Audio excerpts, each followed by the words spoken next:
রিয়াজুল শুনো তো এখানে না শুধু কাজের সময় ডাকে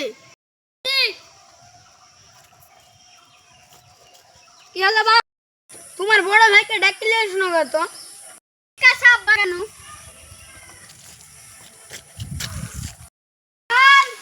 ও রহমান কি হলো ভাই আব্বা ডাকছে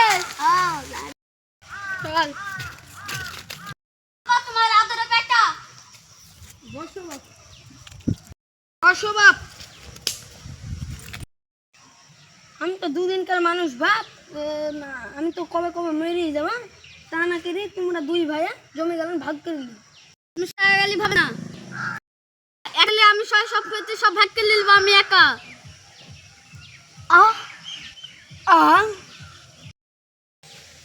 ধর তো শালাকে